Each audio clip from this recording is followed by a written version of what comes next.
Well, hello everyone, and welcome to Let's Have Words. I am your host, Lara Samuels. Glad to have you here tonight for just yet another episode of Let's Have Words. This is, I believe, our 12th episode, so I'm very excited about that.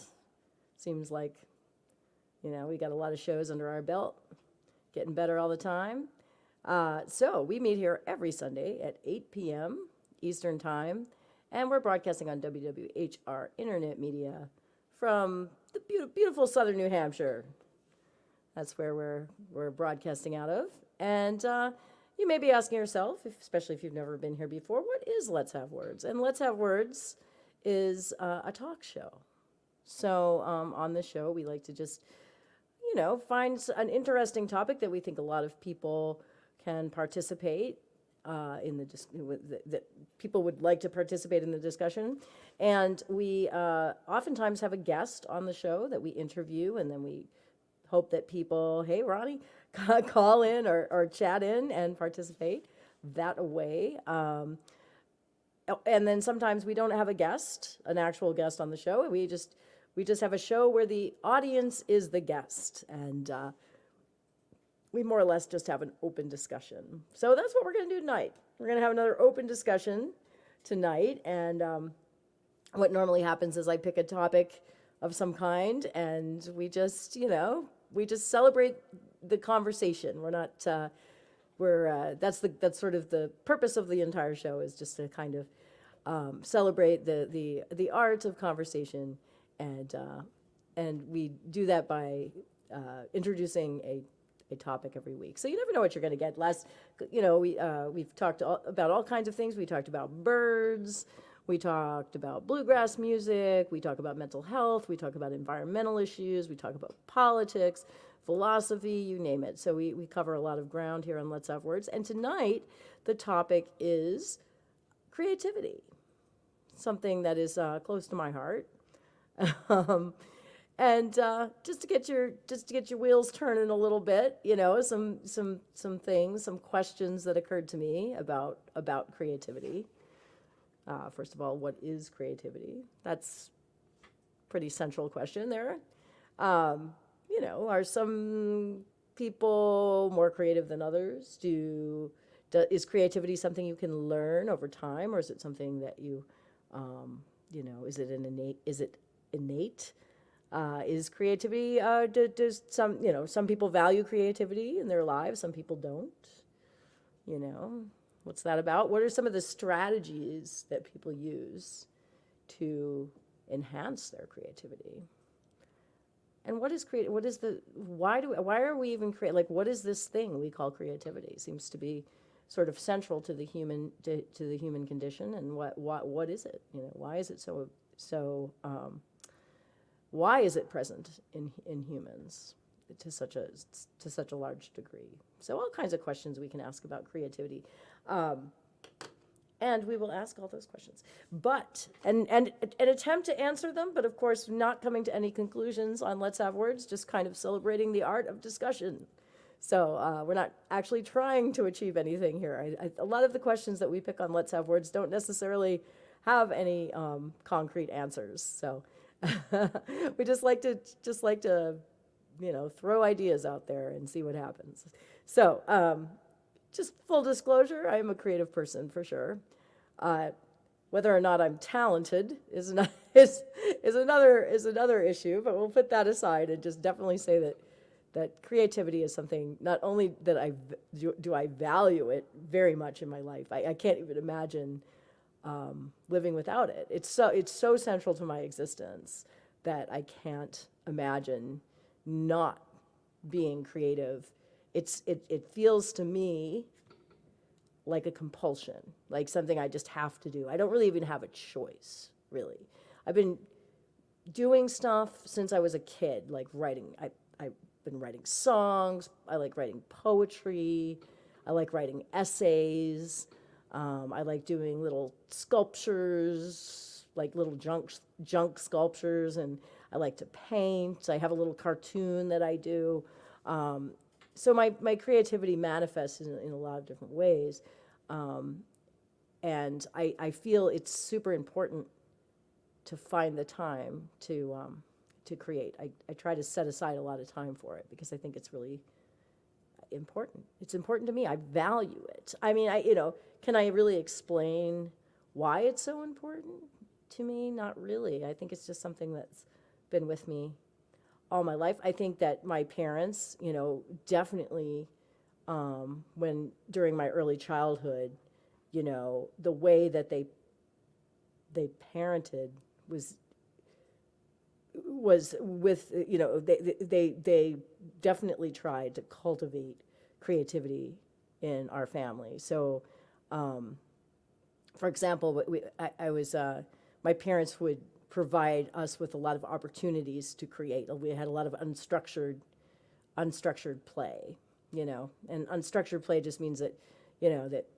parents give their kids, or caregivers give their kids, teachers give their kids, just stuff, and just say, just go do whatever, right? You don't instead of giving them instructions on what to do or how to do it, they just kind of let them explore and experiment and get dirty and and just kind of anything, let them know that anything goes, and that is sort of a way in which I think that creativity can be cultivated in children, and that definitely is something that I experienced as a kid. So I think that made a big difference. My parents were both creative. They valued the creativity a lot, and they definitely worked it into their parenting in the early years of my childhood. So I think that I credit them with the way I feel about creativity, how important it is to me. Not always fun, I have to add. I find that being a creative person, when you're putting out a lot of content, it can be incredibly frustrating. And for example, I think that if I'm writing an essay or something, I think about 90% of the time I feel angry and frustrated. and as I sort of begin to approach the end, the product, and as I begin to sort of appreciate it, and I can see the light at the end of the tunnel, and I'm beginning to really enjoy the product. So sort of towards the end of the creative process, I start to actually feel, a little bit of joy from it. But most of the time during the creative process for me, and this is something we can also talk about, I don't think that's true for everybody. I think some people probably achieve a lot of flow when they're creating, and it feels really good to them. But for me, it's mostly a struggle. It's like 90% agony. So, but I keep doing it, right? So it must be. To me, it's like giving birth. It's like a lot of agony, and then the end. There's this amazing human creature that it's the same kind of experience. At the end, you've got all this struggle, and then at the end, you have this thing that you cherish. The other sad thing about creativity is, of course, I think a lot of people experience this, is that when you produce a lot of stuff, you tend to want to keep it, and then you end up with a lot of stuff that is probably just going to end up getting, incinerated or, thrown away, cast off into the universe, never to be seen again. So there's that part of creativity as well, that you end up, that I like to say your art dies with you. So, unless you're Picasso, right? I have a very beautiful Picasso behind me that I really enjoy. I like Picasso's work a lot, and yeah, so definitely a creative person there. Picasso, of course, highly creative. I wonder how he felt. I don't know much about how he felt about it. I wonder if he had experienced a lot of agony during the creative process. I don't know. I'm not sure, but I can't imagine life without it. I can't imagine not being creative, and I'm not sure it's going to last forever. That's the other thing. I'm petrified that at some point in my life, I'm going to either lose the motivation or just the ability to even come up with an original idea. So, which brings me to the definition of creativity. So we're going to go with the standard definition of creativity. And once again, nothing set in concrete here. I think probably there would be a lot of controversy surrounding, how you define something like this. But there is an actual standard definition, and that is that a creative thing is both not just is novel, okay, but also somehow valuable. So it has to be both of those things. If it's just novel, then you could do whatever you want. You could put a dot in the middle of a piece of paper, call it art. Some people would argue that it is art. We could have that argument too if you want. But some people would probably say that's not really art. Dot in the middle of a piece of paper. It may be the first time anybody's ever done it before, but is it valuable? And what does that even mean to be valuable, right? It doesn't have to be useful. It just has to be valuable on some level, and that's a very vague term as well. What does valuable mean? So, I mean, a lot of art is either just beautiful or just making a comment of some kind, or, try an expression of somebody's feelings, or out there to evoke an emotion of some kind. So, so Ronnie, who's also a creative person, she wonders when it will disappear. Yeah, you have to depend on it, right? Right. I mean, you never know exactly. And I think people definitely go through peaks. Like if you look at some of the more creative people, people who are famous. A lot of times they have a period of time in their life where they were doing like they were very prolific, and the quality of their work was amazing, and then. Maybe they continued to be creative, but maybe they never quite matched up to that relatively short period. So yeah, you want to hang on to, if you have it, you want to use it, right? You want to hang on to it for sure, because you do kind of, I can't even, like I said, I don't even know.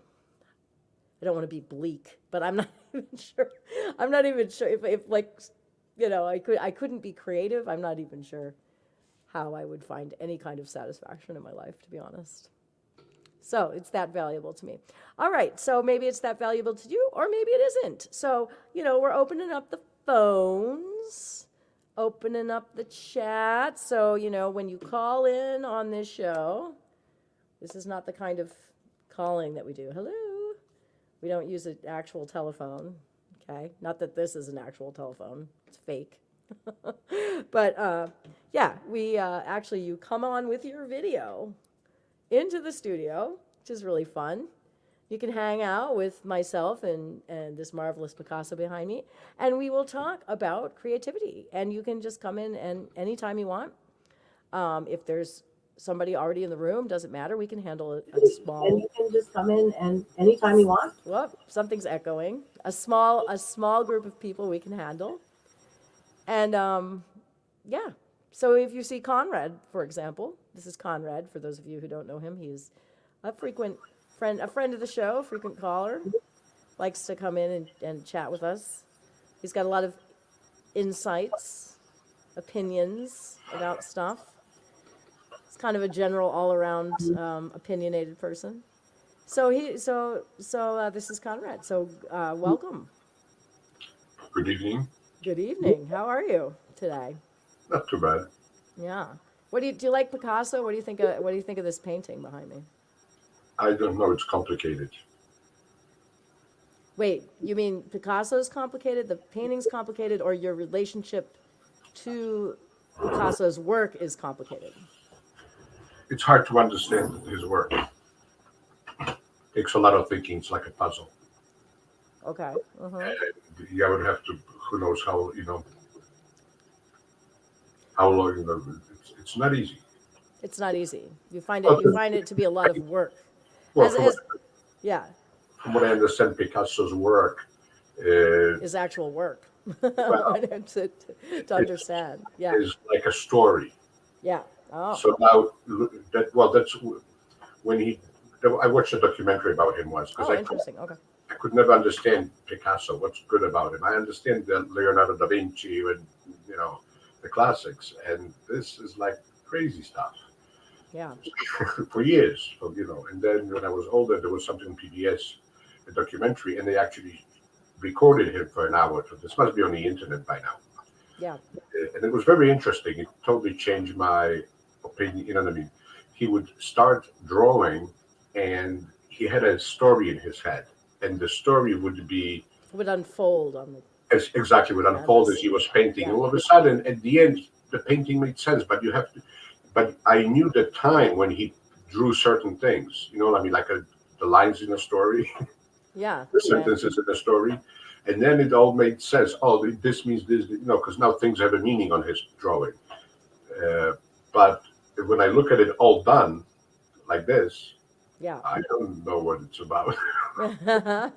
Yeah, it's hard to get into his head and actually understand where, but you appreciated his process, I think, is what you're saying.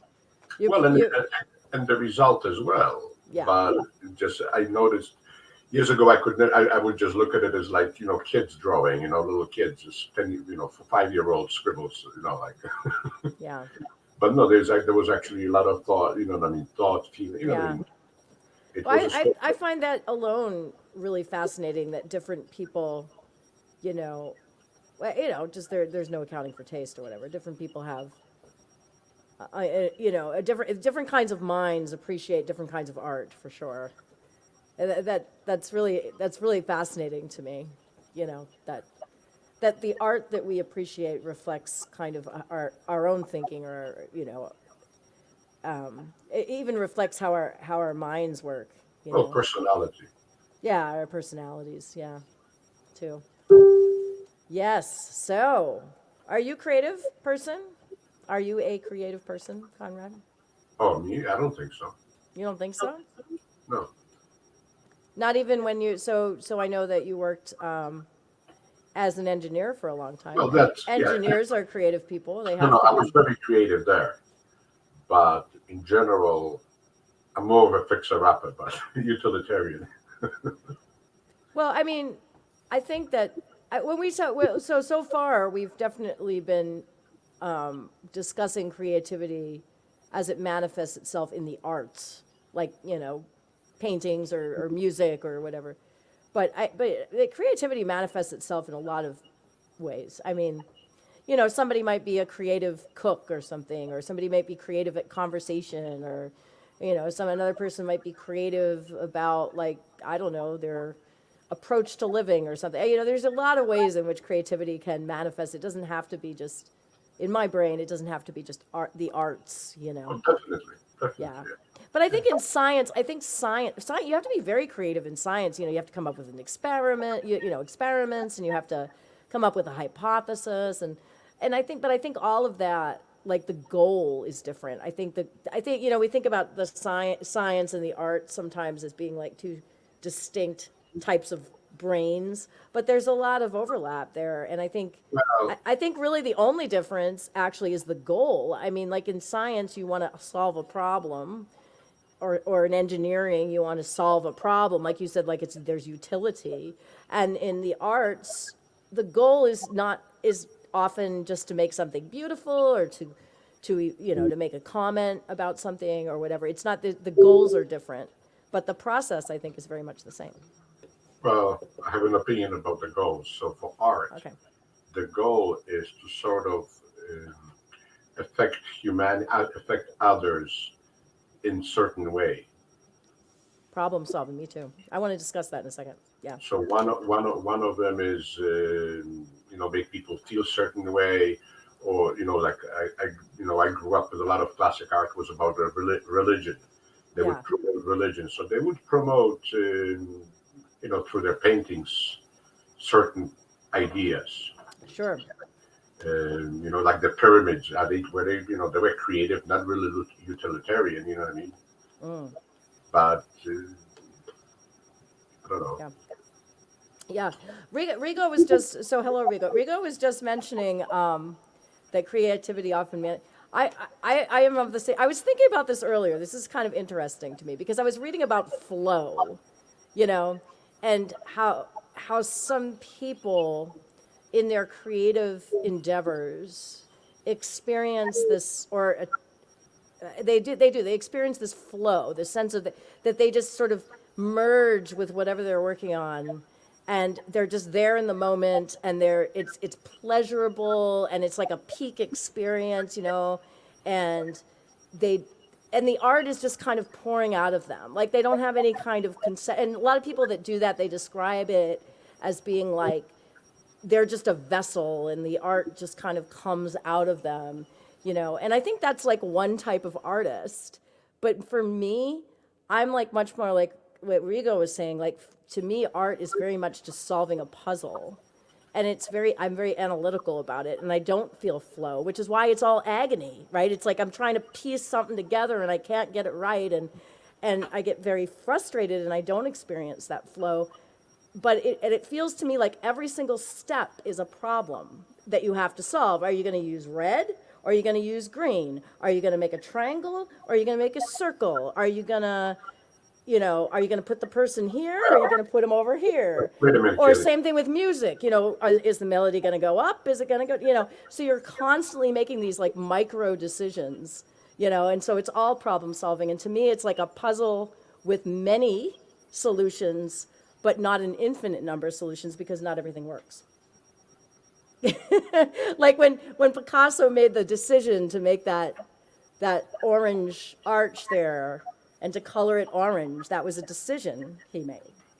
It wasn't just a arbitrary thing, and because another color, maybe there's other colors that would have worked, but not, so there's other colors that might have worked, but there's some colors that wouldn't have. So there's not an infinite number of solutions.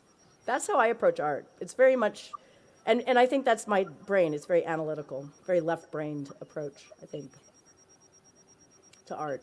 But some people, I think, it just pours out of them. I wish I could be more like that. Then I wouldn't be so angry every time I'm working on something. Make me mad. Anyway, Conrad, you don't know what I'm talking about, do you? No. Well, maybe because you say you're not a creative person, so you can't really relate to the process.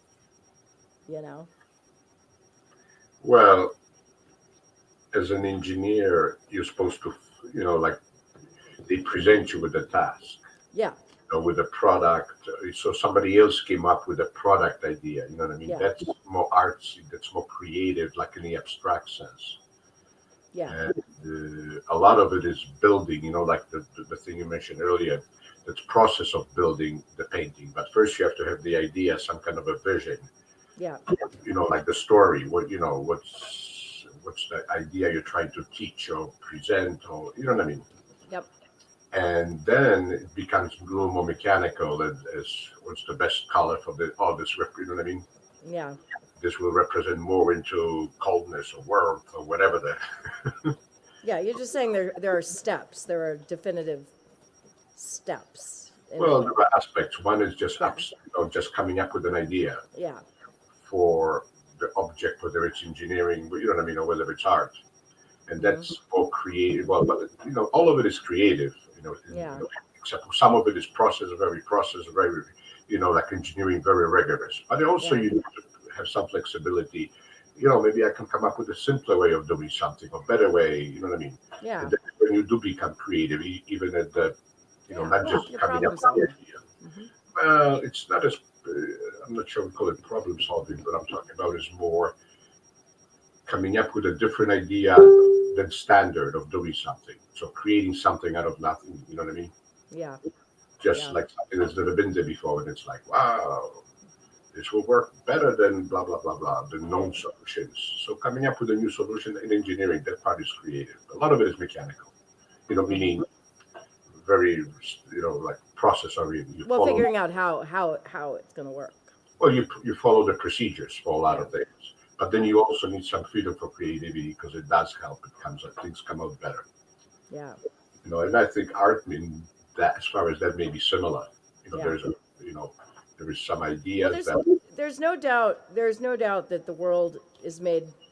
I like to think that science and engineering gives us the tools to live, but art makes life worth living. Because like the I always think about, like, if all the buildings are an awesome concept, but if all the buildings were exactly the same in their design, it would be a very miserable, way to live in a totally uniform world. The fact that there's a lot of diversity and all these different, and I always think that in the creative process, the people's minds are reflected, and so it's like a parade of minds, right? It's like all these different types of minds and the way they work, like a Picasso versus a Da Vinci, right? It's like all these different ways of thinking, and it manifests itself in this physical thing that the rest of us can admire, and it's just, I don't know, it's great. I mean, I'm getting all excited just thinking about it, how wonderful it is to I think it's the best part of humanity. Well, so my comment on that, on general creativity, creativity, it's a huge part of human condition. It's part of who we are, absolutely. Well, it's purpose of humanity is to create. Maybe even our purpose, sure. Well, sure. It's one of the fundamental, purposes, if you wish. And it definitely is. I think it's relatively unique to humans. Now, some people might want to argue that, but like they have these these pieces of art that elephants have painted and stuff. But they're, to me, they're just, I don't know if they're deliberate works of art. I think that only humans create, but I could be wrong, I guess. Well, I think art is abstract enough that animals don't really do that. I mean, birds do nesting. No, but they might, right? They might do some stuff, but it's not the same. Well, it's definitely very limited, and it's not deliberate. Like you're not deliberate. It's not. But maybe, I'm not sure. I've heard the thing about elephants. I don't remember. Yeah. So that may be. I don't know, but some people might want to argue that point. I don't know a lot about it, so maybe there is some evidence that they are actually being creative. Because if they are just drawing things on the ground, making marks on the ground for no good reason at all, not for food, not for safety, not for to help others, what I mean, like directions, hey, follow my trail, what I mean. Yeah. There is no practical purpose, then. You'd have to argue that it's art. Yeah. Exactly. Then it's more what we could, art, because some kind of art. Right. It's something. Oh, this is a long comment. Hold on. Let's read Rico's comment here. It's pretty long. Hold on. One of the things social sciences like to bicker about is the extent to which the rules of a particular pursuit constitute creative possibilities. Like chess makes this obvious. There's a finite number of creative options that the rules of the game itself create, and that people can then find. Of course, life is more complicated. But is the difference a matter of quantity or quality? The rules of particular pursuit constitute creative possibilities, like chess. It's a finite number of creative options that the rules of the game itself create. Well, yeah, I mean, sort of, I guess, I think I'm getting your point. I don't know that I'm totally getting it, actually. But if you think about, like, a chess game having a certain number of rules, but then you can be creative within those parameters. You can, so you're given, there's a certain number of rules, but you can still find like so it's more like a process. You're finding things as opposed to them, they're already there, and you're just finding them, I guess. Well, you can look at painting or sculpture also like that. Yeah. You're limited by the colors, by the browns. Yeah, go ahead. You're limited, like, especially sculpture, which is three-dimensional. The thing has to stand, be stable, blah. Right. So you are limited by the physical, So art has some of that. Yeah. Yeah. no rules of how to, paint, how to move your hand, but there's always, different paints yield different results. Yeah. You know, I make, think also, so thank you, Sarah, for the comment about the birds that decorate their, I mean, they decorate it for a reason, but you're right, they do. They maybe put some thought into, where they place objects or, who knows what's going on.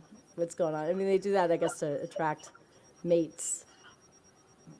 But yeah, it seems like each one is unique. Each one is, you know, each of their nests is a unique display. So, very very true.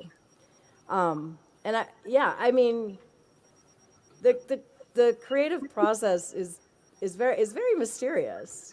I find it very mysterious, and I think that some people, I don't know, I think some people, I think everybody can be creative, but I think that some people give themselves like permission to be creative, or maybe they value creativity because they were taught to value it at a very young age or something.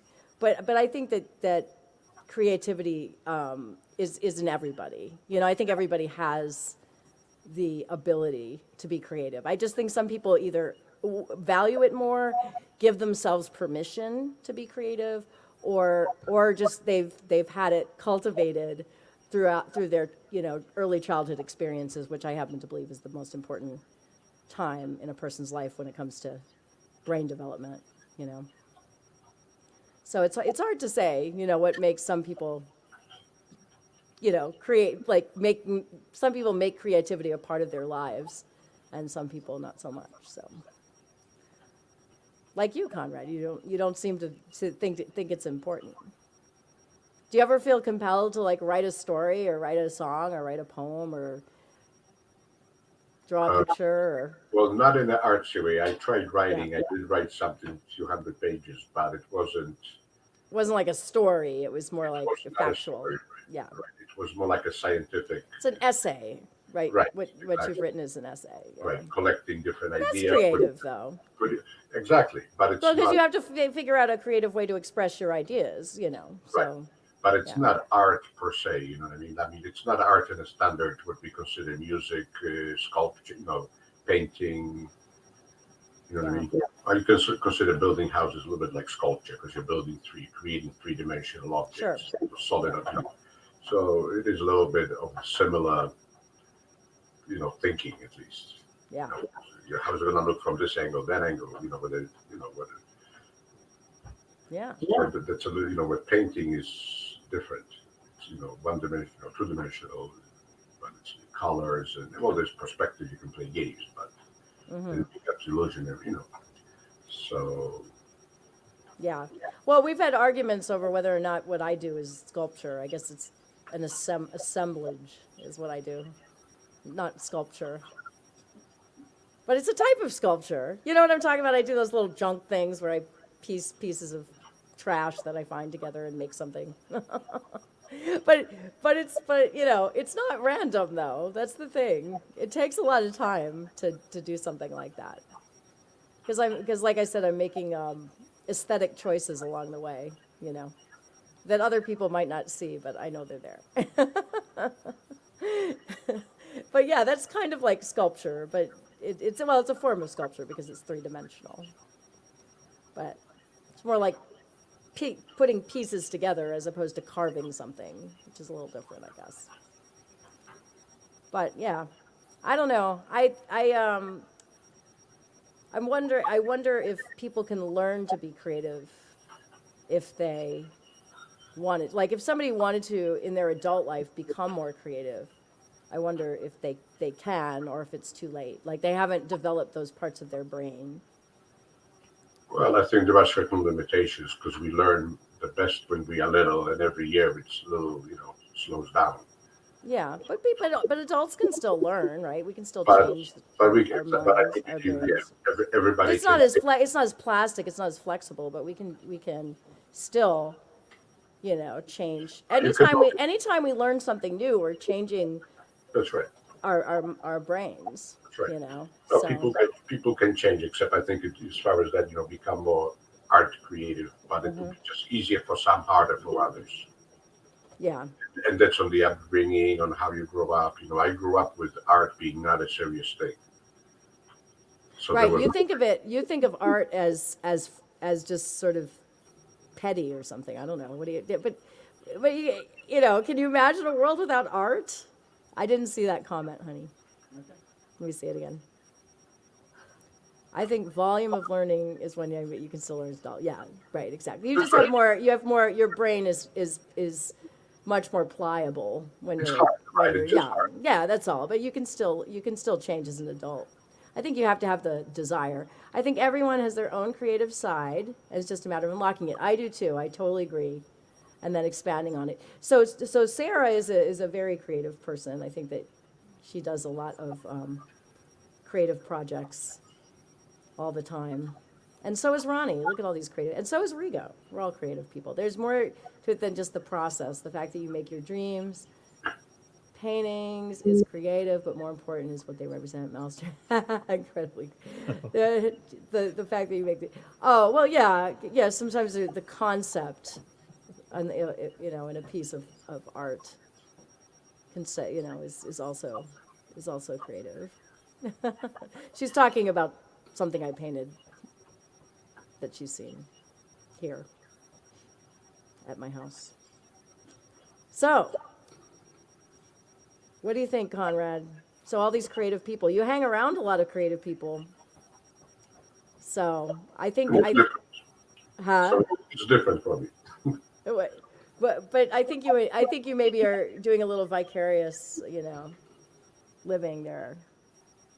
Because you seem to enjoy being around people who are creative. Well, it's different.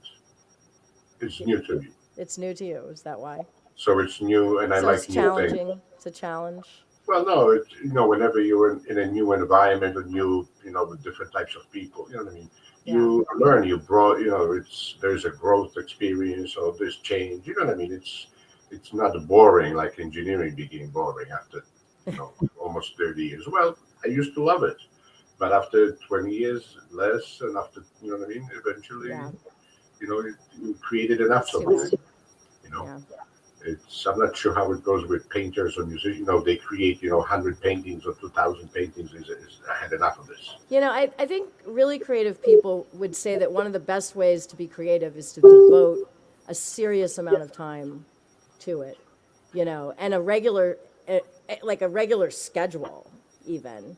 So Sarah's always been creatively based for as long as she can remember, but it's a matter of finding passion. They tried watercolor drawing, yep, and other things. Yeah, Sarah's very experimental. She tries all kinds of different mediums. Tried painting and writing poetry before I discovered playing music and songwriting. Yeah, right. It's a matter of finding like what your thing is, and not everybody. There's Rigo. A lot of people have multiple. Some people have multiple things that they do, and some people kind of hone their skills in one area. So what's up, Rigo? It's riveting conversation. I'm good. I'm glad you're enjoying it. I couldn't figure out how to Make it join more until riveting. just now. Yeah. Yeah, I wonder, Conrad. I was curious too. You made a comment before about not feeling particularly creative, and yet you come to all the open mics and other events and so forth. And I wondered, what it meant for you. Well, it's people trying to do that what I'm too lazy to do, or and. Well, I have a guitar I could play, but I quit play. It's very hard for me. I forgot how to play essentially. So, and it's different people trying to express themselves. With mixed results, obviously. But you grew up thinking that art was silly. That's what you told me, that it was silliness. Well, pretty much, it was like pastime for rich and wealthy, or for rich people, sure. well, or for people who had nothing better to do. Right. Because in the spare time I was brought up, you do work. Working all I the was time. little. They got, I could play with toys, and I did do some art. They did, I did have a book and crayons and stuff like that. Sure. But that's when you're, 4, 5, 6, 7, and after that you start being utilitarian. At 8, you do this. At 9, you do more. You know what I mean? Yeah. every year it was your task. You could have a hammer, then you could have eventually they let me have a knife. You know what I mean? You had to be older to, because sharp edge. You know what I mean? Well, So, for me, growing up was all the utilitarian stuff. yeah. Like getting up in tool, what tools you can use, what can like a saw at some point. You know what I mean? Blah blah blah. And my grandpa. When I got certain age, 12, I would start helping my grandfather fix his car. When I was 13 or something, I could actually crank it, turn the crank in the front because it had one of those. They didn't have a starter. And it's like, yes. So Anyway, I just want to go back to what you said, because Catherine just like wrote. sorry. No, she had a comment. That's okay. Doesn't be apologize. She has a comment here that says she envies people who have time in their schedule and not tied down to working. Like, that's sort of dovetails with what you were saying about, that it's a pastime for rich people. It definitely does require a lot of time. If you don't have, like, it's some people, like right now, for example, I'm taking time off work and losing money and going broke, in part so that I can have some time for some creative pursuits. But I'm going to have to go back to work, and then I won't have that time anymore. Yeah. And it's just, yeah, it's true. If you're just in survival mode, or you don't have a lot of time, you're working, it's very hard. You have to, and I think one more thing, I think you have to find like long stretches of time. It's not just time, it's like you have to find big chunks of time to create, like hours and hours continuously. Yeah, or a job that allows you to not occupy your mind. Like historically, a lot of artists did things like they worked the front desk at a hotel late at night, or like John Prine, he was a mailman before he started, and he would write songs on his mail route because it was so rote. He didn't have to think about it. But That's true. Yeah. Yeah, you can find a job where you get paid to do something where you can just sit and create. Well, so how it was Good point. in my world, when the beginnings of art, the Western art, what the artists, how they survived. and many of them were the church, different churches supported them, like the Vatican. Or wealthy people supported them. Yeah, so They had exactly. patrons, yeah. They had Yeah. patrons. They painted the kings and queen, princesses, and they did painting. You know what I mean? They were part of the household of the rich, of the nobility. Yeah, Of the wealthy nobility. right. And this way, they had all the again, they had to produce. Then the customer had to like it. So there was. Yeah, and there's some of that going on now. I think, a lot of artists look for sort of rich, sponsors and people that will, Patreon, right? yeah. So, I don't know. It's tough. I think, yeah, it is. It's like, I think that was a really good point, Rigo, that, if you're really devoted, I think a lot of people, like myself, I just feel compelled to be creative, and I do what it takes to find that, to find that time, because it's so important to me. Honestly, I didn't want to be totally contrarian, but in my mind, I imagine that actually most human beings, I say most because people are different, Yeah. but I think most human beings actually have an amazing creative capacity. Oh, me too. And Yeah. that for the most part, the civilizing process, if we could call it that, socialization, Yeah. It kind of drills that out of people. Right, rather than it being something that only some people have, I think actually just about everybody has it, and a society like the U.S. or a place where there's mass schooling, not that it can't also be positive, but the kind of mass schooling I got, it felt like they were just trying to beat the creativity out of me. Definitely. Those early childhood experiences are so important to cultivate. And I think everybody has the capacity, but yeah, over time they get it. I think that particular period of time is so important, and I don't think it's like you can never go back, but if you miss out on that period, you're definitely are going to have a harder time developing those parts of your brain later. I think you still can, and I think too there's a certain amount of naivete that helps with art. I was thinking about that too, like if you know what if you become very skilled at something, it's almost like you find this one way of doing things and it works, and so you don't look for other ways to do things. But people who approach things like they don't know what the hell they're doing, and they're just, those are the people that are like going to come up with like sort of novel ways of doing things. So I think for art, a certain amount of naivete helps. So I think it helps if you're younger too. Like I think the older you get, the more sort of, I don't know, rigid you get about the way you think. It's open mind. Yeah, you have a much more open mind when you're young. Yeah. And so I think it helps. I think younger people are often more creative, but I think, older people can also, I think you can still develop your creativity if you really want to as an older person. Yes. Yeah. I'm not sure I could, but yes, in general, I believe it's true. Yeah. I think you can. I think number one, you need to give yourself permission. Well, I to couldn't do quit it. cigarettes. I couldn't quit cigarettes, so Yeah. I'm not all that. And there are some things like you can sit, you can find a schedule, you can sit down, you can try to you can find ways to achieve flow, whatever that takes.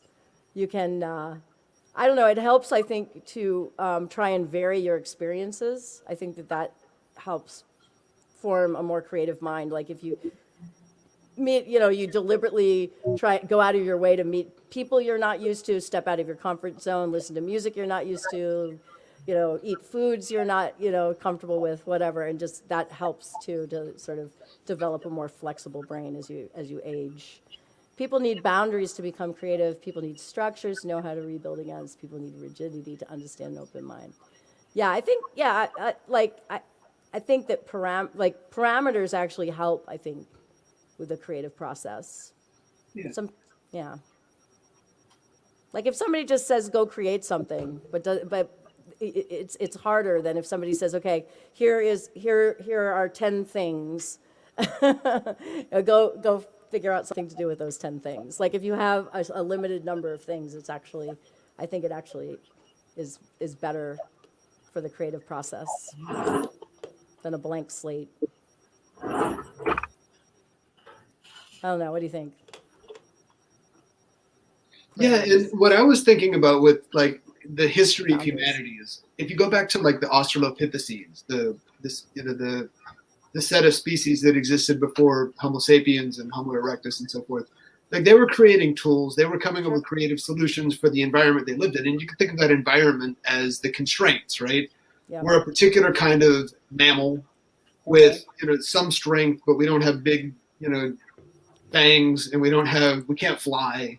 Yeah. Right. So how are we gonna make it when there's tigers and other dangerous things around that consider us dinner?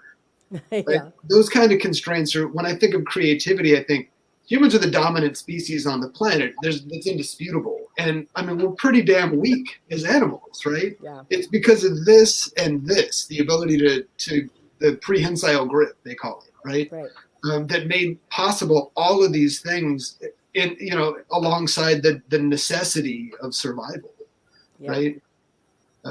So yeah, it's undoubtedly the case that with the kind of art that people think of as creative, like, and obviously this has been a broad, a conversation that approaches this broadly, but you definitely need parameters of some sort to spark. How are you going to solve this problem within these constraints? How can we do X, Y, or Z? Yeah. Yeah, I think it helps. And people, like some of that cave art is like amazingly old, right? I mean, 70,000 going back really, and we can't really figure out what that was for other than just expression, people expressing themselves. It doesn't appear to have any kind of, utility, right? So we've been doing art for a long time, Yes. Yes. So it's definitely something that's a part of our nature. So as far as the creative process, animals do have that to some degree.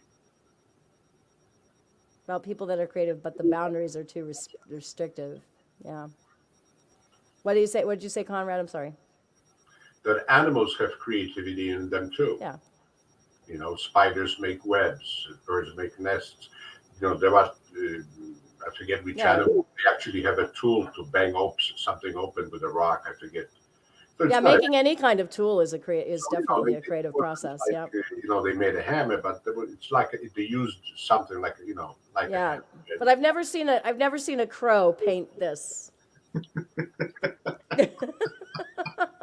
I mean, there's a limit, right? I mean, No. I understand. I'm just talking. You know.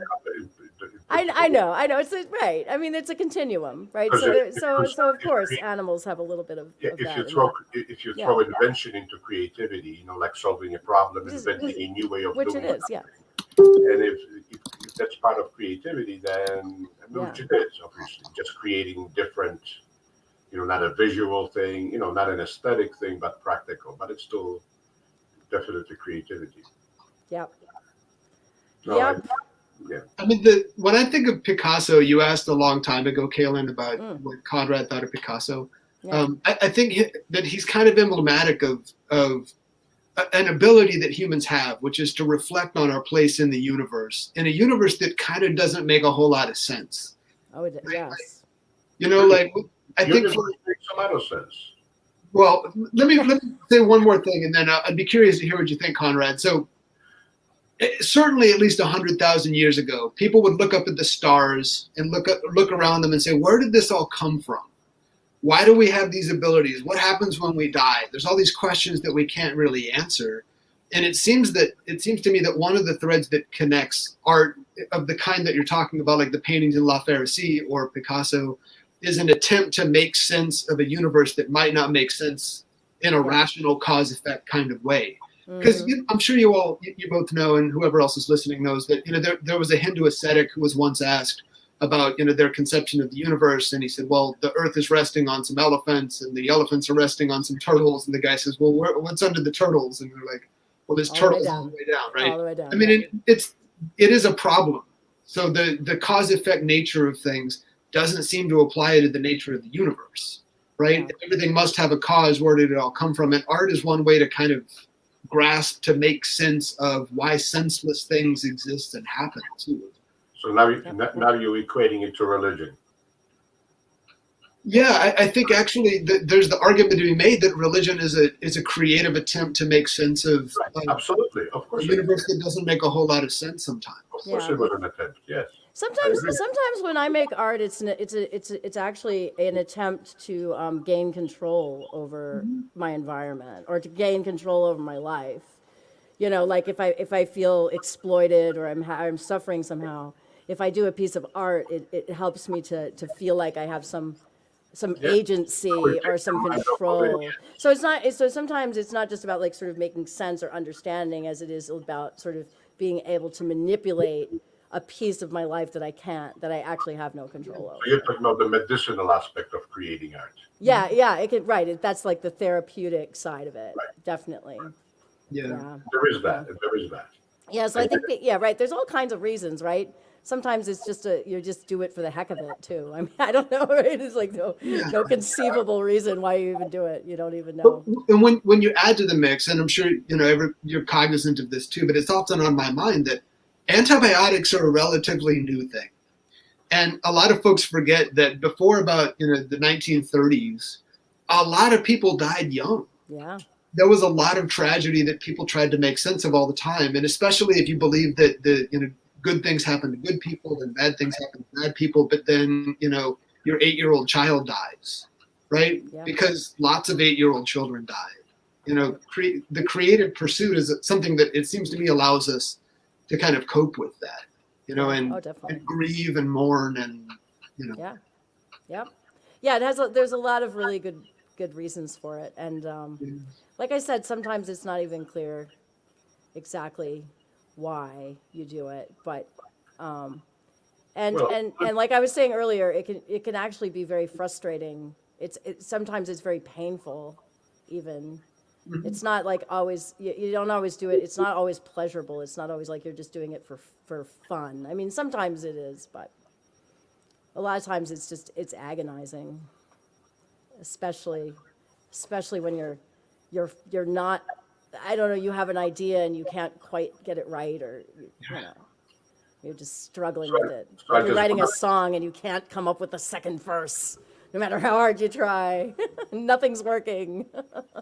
I wanted just to make one more Terrible. Yeah. repeat. I think Rigo, universe makes a lot of sense. That's all. Oh, okay. Well, I think, you know what? I think that's a good segue, because I think that maybe we should save that for another Let's Have Words, because that sounds to me like a huge conversation. Does the universe make sense? Conrad says yes. I say no. And I think Rigo says no, if I can put words in his mouth. But I don't know. Maybe Conrad can convince us all on the next episode of Let's Have Words that the universe makes sense. I don't know. We're not answering any questions here, right? We're just throwing ideas around, just kind of exploring all aspects of a problem. We had an awesome discussion. Thank you very much, everybody that participated, Catherine and Ronnie and Sarah and Rigo, for coming on with his. He called into the show. He called in, so that was good, right? Adds another perspective, and then you get all kinds of perspectives and things you never thought of. So that's always fun too. So I thank you very much for coming tonight, and it's always fun. And if you would like to be on the show, or if you have an idea for a show, please, we're like combing the headlines, looking for people to interview. And if you are somebody who thinks that would like to be on the show, you have an idea for a show even, please, wwhrmedia@gmail.com. Please write to us. We're always looking for people, and we cover all kinds of topics, huge variety. So we will definitely entertain the possibility of having you on. And it's very low-key, very fun, and you can do it from the comfort of your own home. So very low stress. So anyway, all you creative people out there, and even all you people who think that you're not creative, but you actually are probably deep down, thanks for coming, and keep those lines of communication open.